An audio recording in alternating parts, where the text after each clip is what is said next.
ہے. ہمیں قرآن کیا کہتا ہے؟ صرف ماں باپ کے بارے میں ذرا سنو. میں نے جو قرآن مجید فرقان حمید کی آیت آپ کے سامنے تلاوت کی ہے، اللہ پاک نے فرمایا محبوب جب یہ پیسے والے لوگ، مالدار لوگ آپ سے آ کے سوال کریں یسألونک ماذا ينفقون، یہ پیسہ کہاں پہ خرچ کریں، کس جگہ کے اوپر یہ دولت خرچ کریں جس سے خدا اور مصطفیٰ راضی ہو جائیں. سنو اللہ کا قرآن کیا کہتا ہے، فرمایا یسألونک ماذا ينفقون. محبوب جب یہ آپ سے آ کے سوال کریں کہ یہ پیسہ اور دولت کہاں پہ خرچ کریں، قل ما انفقتم، میرے محبوب آپ اپنی زبان پاک سے اعلان فرما دیں خدا تمہاری اس دولت سے پیار کرے گا، خدا تمہارے اس پیسے سے محبت کرے گا، خدا تمہارے اس پیسے کو درجہ قبولیت عطا فرمائے گا.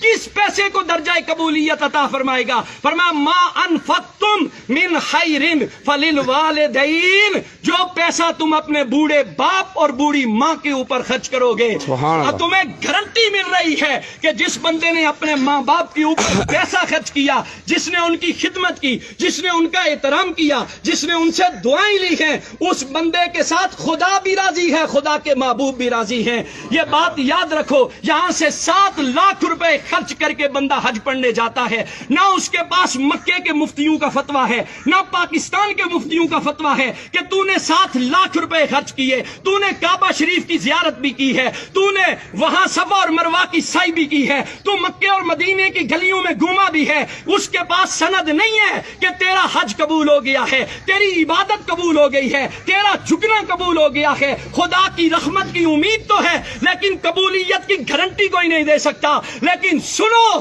جنہوں نے ماں باپ کی خدمت کی ہے، ان کے ساتھ محبت کا رشتہ قائم رکھا ہے. میرے آقا کی حدیث پاک کہتی ہے، فرمایا صبح سویرے اٹھو، مسکراتے چہرے کے ساتھ اپنے باپ کے سامنے جا کے کھڑے ہو جاؤ، اپنی ماں کے سامنے جا کے کھڑے ہو جاؤ، ہنستے مسکراتے چہرے کے ساتھ. ان کی خدمت تو بات کا درجہ ہے، ان کو پیسے دینا تو بات کا درجہ ہے. صرف اپنے ماں باپ کی مسکراتے چہرے کے ساتھ ان کی زیارت کر لو.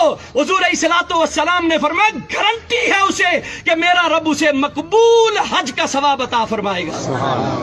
ہم یہاں سے حاجی صاحب بننے کے لیے مکے کی گلیوں میں تو جاتے ہیں، مدینے کی گلیوں میں تو جاتے ہیں، پیسے تو خرچ کرتے ہیں. کبھی سوچا تمہارا بوڑھا باپ گھر میں بیٹھا ہوا ہے، کبھی سوچا تمہاری ماں وہ محبت کی نظروں سے تمہیں دیکھ رہی ہے. شاید میرے بیٹے کو زندگی کا گزرا ہوا کوئی لمحہ یاد آ جائے، شاید اسے زندگی کی کوئی بیتی ہوئی یادیں ستائیں کہ میرے باپ نے میرے لیے اتنا کچھ کیا تھا، میری ماں نے لوگوں کے دروازوں کے اوپر جا کر کپڑے دھو کر برتن مانج کے لوگوں کے گھروں میں جھاڑو لگا کر. آپ اور میں روز دیکھتے ہیں بوڑھے ضعیف العمر لوگوں کو کہ روڈ کے اوپر سوٹی اٹھا کر لوگوں سے مانگ رہا ہے. کبھی اس بابے سے ایک دفعہ پوچھ کے دیکھو، بابا یہ تو کس کے لیے مانگ رہا ہے؟ تو لوگوں کے دروازوں کے اوپر جاتا ہے، تو کس لیے جاتا ہے؟ کیا تجھے اپنی ضرورت ہے؟ وہ باپ کہتا ہے نہ مجھے میری ضرورت نہیں ہے، میں زندگی گزار سکتا ہوں، لیکن میرے گھر میں ننھے بچے ہیں جو شام کو میرا راستہ تکتے رہتے ہیں. ہمارا باپ گھر میں سودا لے کے آئے گا، ہمارے لیے اناج لے کے آئے گا، وہ سارا دن دھوپ کے اندر رہ کر محنت کر کے تمہارے لیے لا کے وہ خرید کر کے لاتا ہے. کبھی تمہارے دل کے اندر حیا پیدا نہیں ہوئی؟ آج تمہارا باپ تمہارے سامنے کھڑا ہے اور ہماری یہ نوجوان نسل اپنے باپ سے کہتی ہے او جی تساں ڈن بھائی ہوئی جی انہاں دا دماغ یا کملا کرنا سڑکیں چنی تے سڑے جوان اپنے پیو نے بارے چیا گلاں نے پاپا تس ناراض نہ ہویا سڑے ابے اور نہ دماغ یا کملا کرنا محلے والے گچیا نے سڑے اما نہ دماغ یا کملا کرنا. میں حیران ہوتا ہوں ایسی اولاد پر. یاد رکھ لو جو قرآن اور حدیث ہمیں پیغام دیتا ہے، خدا کی عزت کی قسم کھا کے کہتا ہوں خدا دولت سے پیار نہیں کرتا. جو دولت ماں باپ پہ خرچ نہ کرو، وہ تمہارے سجدے، تمہاری عبادات، تمہاری ریاضات، تمہارا قرآن کی تلاوت کرنا، اگر تمہارے بوڑھے ماں باپ تم سے ناراض ہیں تو یہ بات دل سے نکال دو.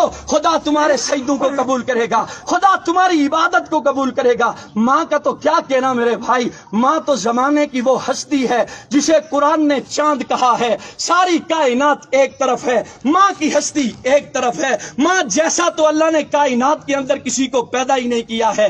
وہ ماں جس کے بارے میں ایک شاعر بول کے کہتا ہے ایک مدت سے میری ماں نہیں سوئی تابش، میں نے فقط ایک بار کہا تھا کہ مجھے ڈر لگتا ہے. تابش کہتا ہے میں نے زندگی میں ایک مرتبہ کہا اماں مجھے ڈر لگتا ہے، اس کے بعد میری ماں نے سونا ہی چھوڑ دیا. ایک اور شاعر بول کے کہتا ہے، وہ کہتا ہے وہ اس ڈر سے دوپہر کے وقت بچوں کو سلا دیتی ہے شاید کھلونے بیچنے والا پلٹ کے واپس نہ آ جائے۔ ایک اور شاعر بول کے کہتا ہے، وہ کہتا ہے جس گھر میں روٹیاں 4 ہوں بندے 5 ہوں اس گھر سے ایک ہی ہستی کی صدا بلند ہوتی ہے، مجھے بھوک نہیں ہے، وہ کوئی اور نہیں ہوتا، رب کعبہ کی قسم وہ ماں ہوتی ہے۔ ایک اور شاعر بول کے کہتا ہے، وہ کہتا ہے اس زمانے